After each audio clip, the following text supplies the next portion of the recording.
Assalamualaikum warahmatullahi wabarakatuh. Hai teman-teman, perkenalkan nama saya Mutia Ramadhani, NIM F1E1 1900 dari kelas R003, jurusan Sistem Informasi, Fakultas Sains dan Teknologi, Universitas Jambi. Di sini, saya akan menjelaskan tentang wireless commerce serta perkembangannya pada saat ini. Baik, apa itu wireless commerce? Wireless commerce dipandang sebagai perpanjangan dari e-commerce berbasis internet di luar terminal statis PC atau web TV, ke fleksibel kapan saja, di mana saja, dan konteks mana saja dari lingkungan seluler. Banyak perangkat seluler seperti komputer, laptop, dan personal digital assistant atau PDA sudah digunakan sebagai alat perusahaan yang diperluas. Aplikasi perusahaan yang diperluas diikuti oleh aplikasi wireless commerce langsung ke pelanggan dan konsumen melalui perangkat wireless ini. Ekonomi wireless dapat direpresentasikan sebagai pertama, wireless infrastruktur, yaitu lapisan yang terdiri dari penyedia infrastruktur. Kedua, application, yaitu yang terdiri dari organisasi yang mengembangkan aplikasi wireless. Ketiga, intermediaries, yaitu organisasi yang menambahkan nilai dalam proses komersial. Keempat, online transaction, yaitu yang terdiri dari organisasi yang terlibat dalam transaksi perdagangan wireless. Selanjutnya, karakteristik wireless. Pertama, karakteristik kunci dari perangkat wireless dapat diringkas dalam dua kata, yakni interaktivitas di mana-mana. Ini adalah perangkat pribadi yang selalu berguna dan tersedia setiap saat pada seseorang. Karakteristik ini sangat berbeda dibandingkan dengan PC atau laptop yang umumnya tidak praktis atau sulit digunakan kapan saja dan di mana saja meskipun tersedia setiap saat. 2. Perangkat wireless jelas bersifat pribadi dan penggunaannya dapat dilacak ke individu daripada rumah seperti dalam kasus PC atau perangkat lain. 3. Teknologi wireless sadar lokasi, yaitu mudah untuk melacak di mana pengguna secara fisik selama perangkat wireless aktif.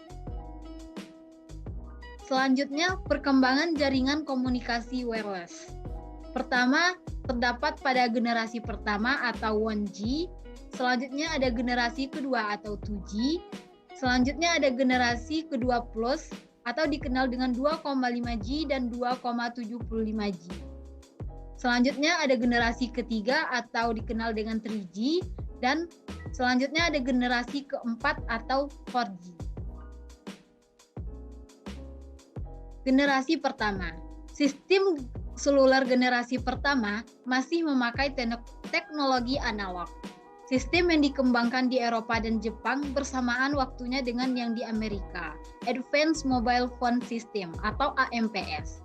Sistem analog yang utama biasanya didasarkan pada teknologi circuit switch dan dirancang untuk suara, bukan data.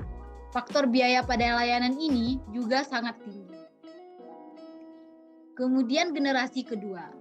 Generasi kedua dari sistem seluler dikembangkan untuk memperbaiki kelemahan yang terdapat pada sistem generasi pertama dari sistem seluler. Yang paling populer pada teknologi wireless 2G adalah yang dikenal dengan sebagai Global System for Mobile Communication atau GSM dan pertama kali diimplementasikan pada tahun 1991. GSM merupakan teknologi yang dapat mentransmisikan voice dan data. Namun, bitrate-nya masih kecil yaitu sekitar 9,6 kbps untuk data dan 13 kbps untuk voice menggunakan circuit switch. Artinya, pembagian kanal di mana setiap satu kanal itu mutlak dimiliki oleh satu user. Di sini terdapat gambar arsitektur jaringan 2G. Bisa kita lihat pada gambar di slide. Jaringan wireless 2G sebagian besar didasarkan pada teknologi circuit switch. Teknologi wireless 2G dapat menangani beberapa kemampuan data seperti fake dan layanan pesan singkat dengan data rate hingga 9,6 kbps, tetapi tidak cocok untuk web browsing dan aplikasi multimedia. Kemudian, generasi kedua plus. Untuk menuju teknologi 3G membutuhkan usaha pengembangan teknologi transmisi yang besar dan memerlukan banyak modal untuk infrastrukturnya. Untuk menjembatani kendala tersebut, maka lompatan teknologi dipersempit dengan kemunculan teknologi 2,5G dan 2,75G di sekitaran tahun 1990-an. Teknologi inilah yang menandai lahirnya General Packet Radio Service atau GPRS dan Enhanced Data Rate for Global Evolution atau EDG. Di sini terdapat gambar arsitektur jaringan 2,5G, bisa kita lihat pada slide.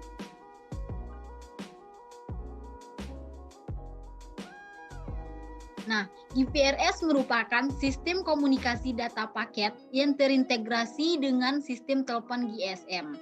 GPRS menggunakan teknik paket switch, maksudnya adalah GPRS Radio Resource.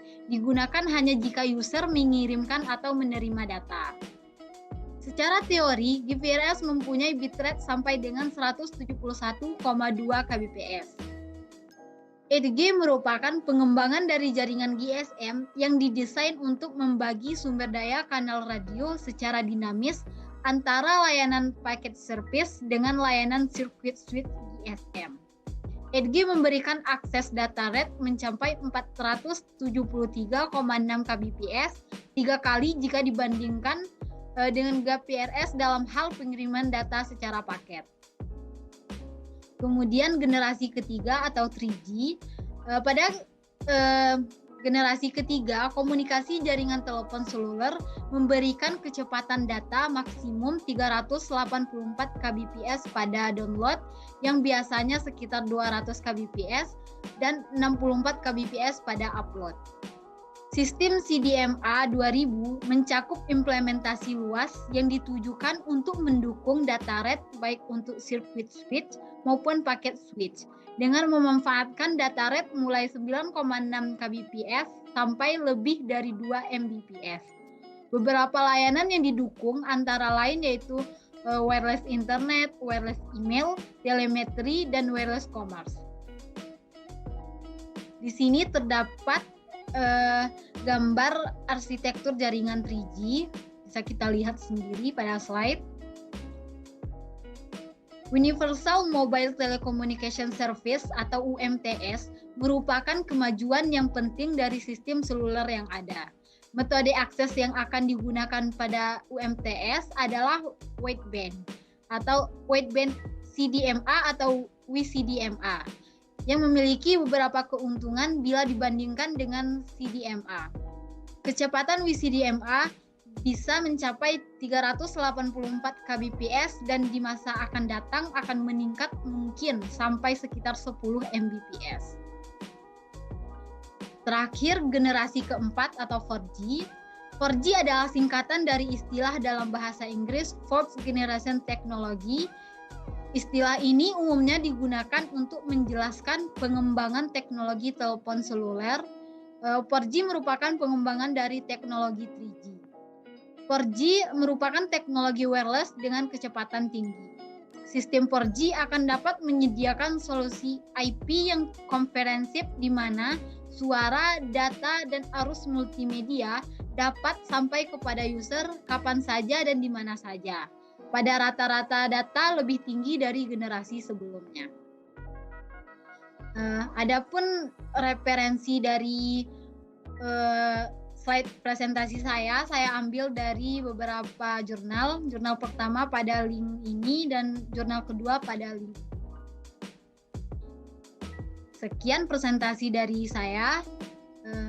Terima kasih. Apabila terdapat kesalahan, saya mohon maaf. Saya tutup dengan wabillahi taufiq wa hidayah. Wassalamualaikum warahmatullahi wabarakatuh.